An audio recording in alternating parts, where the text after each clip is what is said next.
Hi hello use welcome to our channel. నేను మీ నరేష్.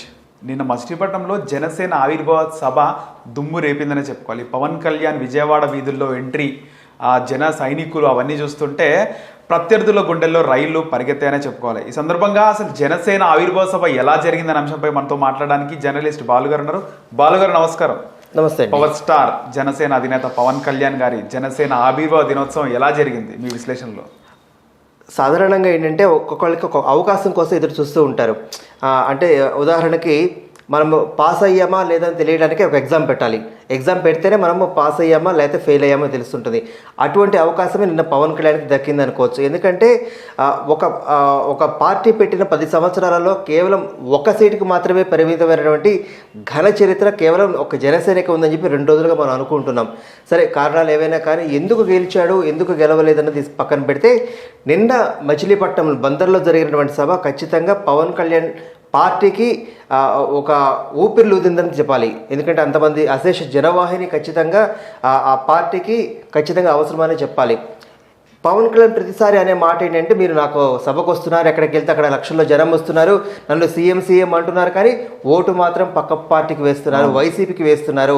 మీరు అట్లా వేసే పని అయితే నాకు సీఎం అనద్దు అని చెప్పేసి పదే ఇంత ముందు సభలో చెప్పినా కానీ నిన్న ఆ మాట ఎత్తలేదు.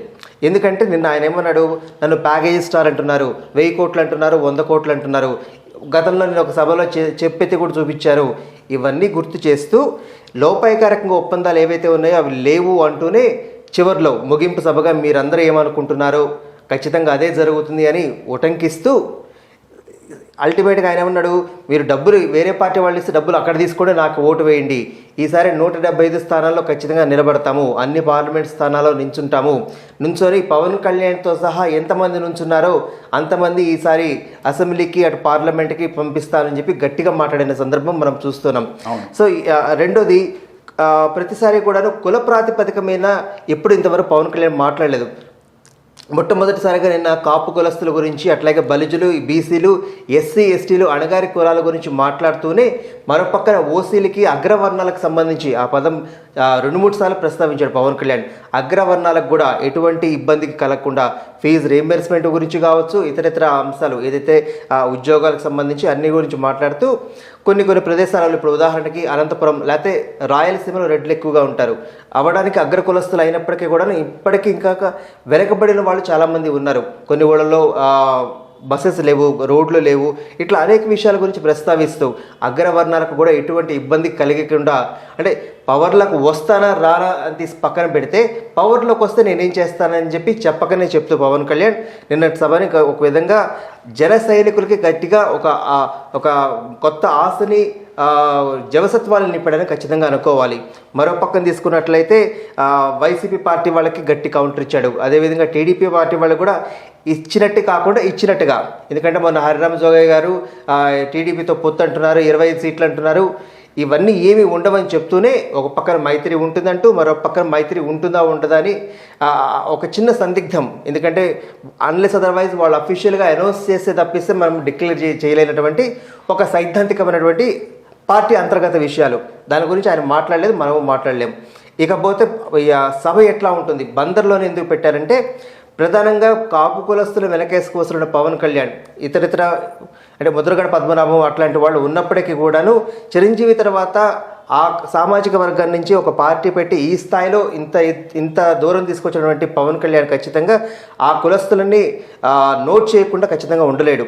ఎందుకంటే ఒక విధంగా చెప్పాలంటే కొంచెం ఎక్కువ శాతంలో ఉన్నటువంటి ఓటర్స్ కాపు కులస్తుల నుంచి ఉన్నారు. వాళ్ళని వెనకేసుకొస్తూ వాళ్ళతో పాటు ముందుకు వెళుతూ మిగతా కులాలని కూడా ఖచ్చితంగా ఆయన కలుపుకొని ముందుకు వెళ్తాడని నిన్న సభ ద్వారా ఖచ్చితంగా మనకు తెలిసింది. ముఖ్యంగా ఆయన మాట్లాడుతూ వంగవీటి రంగ గారి ప్రస్తావన కూడా తీసుకురావడం, ఆయనకు టీ అందించా అని చెప్పడం, ఎప్పుడు కూడా ఆయన చెప్పలేదు. ఎప్పుడు చెప్పలేదు. ఎందుకు చెప్పారంటారు, ఇంతకీ ఇచ్చారంటారా? అంటే అది ఇచ్చారా ఇవ్వలేదు అనేది ఆయన రంగా చెప్పలేరు. సరే, ఈయన ఉన్నారు కాబట్టి ఖచ్చితంగా చెప్పారు కాబట్టి ఇచ్చాడు అనుకుంది. ఎందుకంటే దాంట్లో నష్టమేముంది? ఎందుకంటే చెప్పాను కదా, ఆయనతో ట్రావెల్ చేస్తామని చెప్పి ఖచ్చితంగా ఉంటుంది. ఎందుకంటే ఆ కాపు కులస్తులకి ఖచ్చితంగా ఒక ఆశాదీపం. ప్రధానంగా మనకేంటంటే కుల రాజకీయాలు లేకుండా అనేది రాజకీయాలు ఉండవు. గతంలో తీసుకున్నట్లయితే మనకి ఇప్పటిదాకా 2 సామాజిక వర్గాలు మాత్రమే ఆంధ్రప్రదేశ్ రాష్ట్రాలు ఏలుతూ వచ్చినాయి. ఇప్పటిదాకా ఓసీలు మాత్రమే ఓసీ సామాజిక వర్గం చెప్పుకుందాం. ఎందుకు ఒకటి రెడ్లు కులస్తులు, రెండు కమ్మలు. సో వీళ్ళిద్దరు తప్పిస్తే ఇతర కులానికి సంబంధించిన వాళ్ళు ఇంతవరకు పార్టీ పెట్టిన ఇది కానీ లేకపోతే పార్టీ పెట్టినా కానీ ఆ స్థాయిలో గెలిచి చూపించింది కానీ సీఎంలు అయిన వాళ్ళు ఎవరు లేరు. సో మొట్టమొదటిసారిగా ఒకవేళ పవన్ కళ్యాణ్ నిన్నటి సభతో పాటు ప్రతిసారి కూడా నేనేదో ఈసారి సీఎంని అయిపోతానని చెప్పేసి ఆయన ఎక్కడ అనట్లేదు. ఖచ్చితంగా ఒకవేళ సీఎంని అయితే అదర్ దాన్ ఓసీల నుంచి ఫస్ట్ టైం ఒక బీసీ సామాజిక వర్గం, కాపు సామాజిక వర్గం నుంచి అయినటువంటి మొట్టమొదటి సీఎంగా పవన్ కళ్యాణ్ చరిత్రకు ఎక్కుతారు. ఇక ఎందుకు రంగా పేరు ప్రస్తావించడానికంటే చెప్పాను కదా ఇందాక, ఆ కులం నుంచి ఎక్కువ శాతం ఓటింగ్ పర్సంటేజ్ ఉంది. మొన్న ఒకసారి మాట్లాడితే ఏమన్నారు, పోయినసారి నేను ఓడిపోయినందుకు ఆనందం పడింది ఖచ్చితంగా కాపు కులస్తులే, మీరే కదా మీసాలు తిప్పుకున్నారు, మీరే కదా జబ్బలు చరుచుకున్నారు, మీరే కదా తొడగొట్టుకున్నారు, సో మీరే నన్ను వెనక్కి లాగినప్పుడు. సో కానీ మరో పక్కన ఇప్పుడు ఏంటి, అయినప్పటికీ కూడా నువ్వు నన్ను తక్కువ చేసినప్పటికీ, నువ్వు నన్ను గెలిపించకపోయినప్పటికీ కూడాను ఆ కులం నుంచి వచ్చినవాడు కాబట్టి ఆ సామాజిక వర్గాన్ని వెనకేసుకుంటూ ఖచ్చితంగా వాళ్ళకి అండగా తోడుగా ఉంటానంటూనే ఇతర సామాజిక వర్గాలను కూడా బీసీలు కావచ్చు, ఎస్సీ ఎస్టీ మైనార్టీలతో పాటుగా అగ్రవర్ణాలకు కూడా ఏమేమైతే ఫలాలు దక్కాలో అవన్నీ ఖచ్చితంగా దక్కేలా చేస్తారంటూ పవన్ కళ్యాణ్ నేను ఒక స్టేట్మెంట్ ఇచ్చాడు. ఓకే, మొత్తానికి చూస్తే సభ ఎలా జరిగింది అంటారు? సభ చాలా అద్భుతంగా జరిగింది. ఎందుకంటే పవన్ కళ్యాణ్ అంటే ఇదే విషయం పైన గతంలో ఒకసారి ఉండవల్లి అరుణ్ కుమార్ని అడిగితే, మీరు చిరంజీవి సభకి లక్షల్లో వేలల్లో జనాలు వస్తున్నారు కదంటే, చిరంజీవి ఏంటి సాధారణమైన ఒక స్టార్ వస్తే నేను మావాడు కూడా మా డాబా ఎక్కి నేను వాళ్ళ కోసం ఎదురు చూస్తాను నేను. ఎందుకంటే వాళ్ళు సినిమా స్టార్లు, వాళ్ళకున్న క్రేజ్ అట్లాంటిది. సినిమా స్టార్లు అట్లా రోడ్డు మీదకి వచ్చినంత మాత్రాన, జనాలు వచ్చినంత మాత్రాన ఓటింగ్ పడుతుందని చెప్పి అనుకోలేమంటూ ఉండవల్లి అరుణ్ కుమార్ చేసిన స్టేట్మెంట్. కానీ ఇక్కడ పవన్ కళ్యాణ్ సంబంధించి తీసుకున్నట్లయితే గత ఎలక్షన్స్ వేరు, ఇప్పుడు ఎలక్షన్స్ వేరు. ఇప్పుడు ఉదాహరణకి మనము లోకేష్ని తీసుకున్నట్లయితే, లాస్ట్ టైం ఉన్నటువంటి లోకేష్కి ఇప్పుడు పాదయాత్ర స్టార్ట్ చేసినటువంటి లోకేష్కి చాలా తేడా కనిపిస్తుంది. ఆ మెచ్యూరిటీ లెవెల్స్ కనిపిస్తుంది. ఇప్పుడు కూడా పవన్ కళ్యాణ్ కూడా అదే మెచ్యూరిటీ లెవెల్స్తో ఏదైతే ఉందో గతంతో పోలిస్తే అభ్యర్థుల ఎంపిక కావచ్చు, లేకపోతే అభ్యర్థులు నుంచోనే విషయంలో కావచ్చు, కొంత లోటుపాట్లు కనిపిస్తున్నాయి. కానీ ఈసారి అటువంటి లోటుపాట్లు ఏం లేకుండా ఎక్కడెక్కడైతే కొంచెం చాలా స్ట్రాంగ్ పర్సన్స్ ఉన్నారో వాళ్ళని తీసుకుంటున్నాము. మనం ఏమంటాము, టాక్ ఆఫ్ ద టౌన్ లేకపోతే ఫేస్ ఆఫ్ ద టౌన్ అంటాం, అట్లాంటి వాళ్ళని నేను ఎంపిక చేసుకుంటున్నాను, గెలిచే గుర్రాలు. సో ఖచ్చితంగా ఈసారి అటువంటి ఆ స్థాయి నుంచి, పోయిన ఎలక్షన్స్ దగ్గర నుంచి కేవలం 1% ఓటు పర్సెంట్ దగ్గర నుంచి ఈసారి ఓటింగ్ పర్సంటేజ్ పెంచుకునే స్థాయికి ఖచ్చితంగా వెళ్తామంటూ పవన్ కళ్యాణ్ ఆశాభావం వ్యక్తం చేశారు. ఇది ఖచ్చితంగా జన సైనికులకి ఒక మంచి శుభవార్త అని చెప్పుకోవచ్చు. ఆవిర్భావ దినోత్సవం రోజు అంటే ముఖ్యంగా ఆయన పార్టీ పెట్టిన రోజు ఆయన మాట్లాడిన తీరు చూస్తే మొత్తం కూడా పేపర్ ప్రసంగమే. అవును, పేపర్ బుక్ మర్చిపోయాడు, మీకు గుర్తుంటే. అవును, ప్రసంగం అనంతరం ఆయన బయటికి వెళ్ళి ఇదంతా త్రివిక్రమ్ శ్రీనివాస్ స్క్రిప్ట్ లో బుక్ తీసుకెళ్లడం జరిగింది పవన్ కళ్యాణ్ గారు. అయితే అప్పుడు మొత్తం బుక్ చూసుకుంటూ మాట్లాడిన పవన్ కళ్యాణ్ గారు నిన్న చూస్తే ఏదో పాయింట్స్ తప్పితే ముఖ్యంగా సబ్జెక్ట్ లో ఇన్వాల్వ్ అయ్యి మాట్లాడడం, అది చెప్తున్నా కదా, ఆ మెచ్యూరిటీ లెవెల్స్ ఏంటంటే అనుభవ రాహిత్యానికి అనుభవానికి ఉన్న తేడా. మనం ఇందాక ఏదైతే కోట్ చేసామో ఫస్ట్ సభ ఏదైతే ఉందో అందరూ అన్నారు, ఎందుకంటే త్రివిక్రమ్ శ్రీనివాసు ఖచ్చితంగా ఒక మంచి ఫ్రెండ్ ఆయనకి. త్రివిక్రమ్ శ్రీనివాస్ మాటల మంత్రికుడు అని మనం ఎట్లయితే చెప్పుకుంటామో, ఇదంతా ఆయన స్క్రిప్ట్ డైరెక్షన్లోనే జరిగింది, ఆయన రాసిస్తేనే మాట్లాడాడు పవన్ కళ్యాణ్ అని చెప్పేసి. ఆ తర్వాత అనతి కాలంలో చాలాసార్లు ఆయన అన్నాడు, ఇది త్రివిక్రమ్ శ్రీనివాస్కి పార్టీకి ఏం సంబంధం లేదు, మేము సినిమా పరంగా మంచి ఫ్రెండ్స్, మొన్న అన్స్టాపబుల్లో కూడా ఆయన గురువు లాంటి వాడని చెప్పేసి పవన్ కళ్యాణ్ అనడం జరిగింది. ఇందాక ఏదో చెప్పినట్టుగా ఒక మనిషిని ఒక అనుభవ రాహిత్యం దగ్గర నుంచి ఒక 10 ఏళ్ల ట్రావెల్, ఒక జర్నీ తర్వాత, ఎందుకంటే ఉద్దాన పీడిత సంబంధించిన కిడ్నీ పీడిత సంబంధించిన వెళ్ళిన దగ్గర నుంచి నిన్నటి వరకు కూడా ఆయన యొక్క మెచ్యూరిటీ లెవెల్స్ ఆల్మోస్ట్ రాష్ట్రం మొత్తం తిరిగారు. కౌలు రైతులకి ఆత్మహత్యల దగ్గర నుంచి ₹1,00,000 సహాయం అందించే దగ్గర నుంచి రాష్ట్రం మొత్తం తిరిగారు ఆయన. సో ఈ నేపథ్యంలో ఎవరెవరు ఎక్కడ ఎట్లా అనేది పార్టీ అంతర్గతంగా వాళ్ళకి సమాచారం ఉంటుంది, వాళ్ళకు ఒక ట్రాక్ తీస్తారు. ఖచ్చితంగా ఆ ట్రాక్ ఆధారంగా ఎక్కడ ఏం మాట్లాడాలనేది ఖచ్చితంగా ఆ బౌండ్ స్క్రిప్టెడ్తో కాకుండా సమస్యని కోట్ చేస్తూ పవన్ కళ్యాణ్ నిన్న మాట్లాడేట స్పష్టంగా కనిపిస్తుంది మనకి.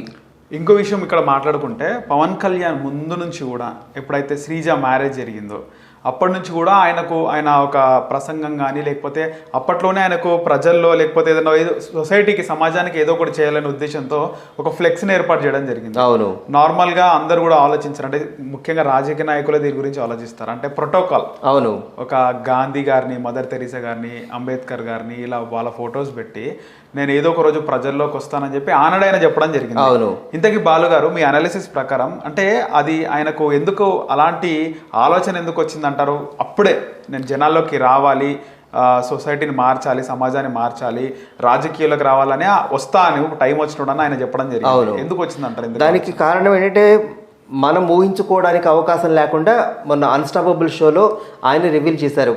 చాలా ఒంటరిగా ఉండేవాడిని, ఒకానొక సందర్భంలో నేను చచ్చిపోవాలని చెప్పేసి మా అన్నయ్య చిరంజీవి గారి సర్వీస్ రివాల్వర్, నేను ఏదైతే లైసెన్స్డ్ రివాల్వర్ ఉందో దాంతో నేను చచ్చిపోవాలని చెప్పి అనుకున్న సందర్భంలో అన్నయ్య నాగబాబు గారు, వదిన సురేఖ గారు ఉండి ఆపేశారు. సో అప్పటి నుంచి ఏంటంటే చచ్చిపోతే ఏమొస్తుంది, సో నా చావు ఎవరికి ఉపయోగం లేకపోగా ఇంట్లో కుటుంబ సభ్యులకి బాధాకరం అవుతుంది తప్పిస్తే ఏమీ లేదంటూ అక్కడి నుంచి నాకు రోజు నాకు ఏమంటాం మనం ప్రతి మనిషికి ఒక టర్నింగ్ పాయింట్ అంటాం, నాకు ఆ టర్నింగ్ పాయింట్ వచ్చింది. అక్కడి నుంచి పుస్తకాలు చదవడం మొదలుపెట్టాను. సో ఆ పుస్తకాలు చదవడం ఎట్లాంటి పుస్తకాలంటే అటు వెనకటి తరంలో ఉన్నటువంటి తెలంగాణ రచనలు కావచ్చు, లేకపోతే ఇటు కమ్యూనిస్ట్ వాళ్ళ రచనలు కావచ్చు, అన్ని రకాలుగా వాటన్నిటికీ నేను ఆ భావాలకి నేను చాలా ఇన్స్పైర్ అయిపోయి ఉన్నాను. కాబట్టి ఏదో ఒకటి చేయాలి. ఎందుకంటే అణగారిన వర్గాలు అని చెప్పేసి మనం ఏదైతే అనుకుంటున్నామో వాళ్ళు ఒక కుటుంబంలో ఒక వ్యక్తిని చూసి వాళ్ళ కమ్యూనిటీ మొత్తం డెవలప్ అయిందని చెప్పేసి మనం అనుకోలేం. సో ఏదో 1-2 కుటుంబాలు ఉండొచ్చు, లేకపోతే 1-2 వ్యక్తులు ఉండొచ్చు ఒక కమ్యూనిటీలో బాగా డబ్బులు సంపాదించిన వాళ్ళు, కానీ మిగతా కమ్యూనిటీ మొత్తం అట్లా డెవలప్ కాదు అని చెప్పేసి ఆయన ఒక మాట ఆ రోజు అన్నారు. అంటే ఎక్కడికి వెళ్ళినా కానీ ఇది ఉన్నది ఖచ్చితంగా. పుస్తకాలు ఆయనని చాలా ఇన్స్పైర్ చేసి అని చెప్పేసి అన్నారు. ఆ పుస్తకాల ఆధారంగా మనం అనుకుంటున్నాము India is a developing country. ఎప్పుడు చిన్నప్పటి నుంచి దాదాపుగా 40-50 ఏళ్ళ నుంచి చదువుకుంటున్నాం.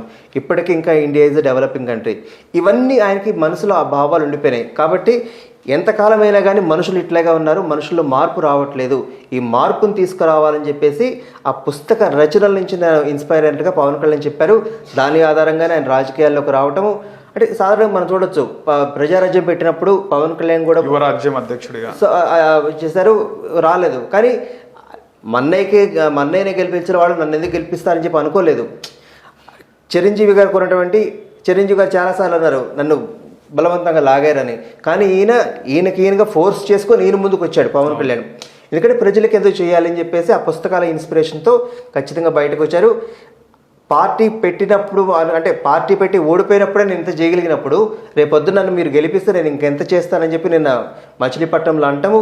ఒక విధంగా ఖచ్చితంగా అది అందరికీ ఆశగానే కనిపిస్తుంది.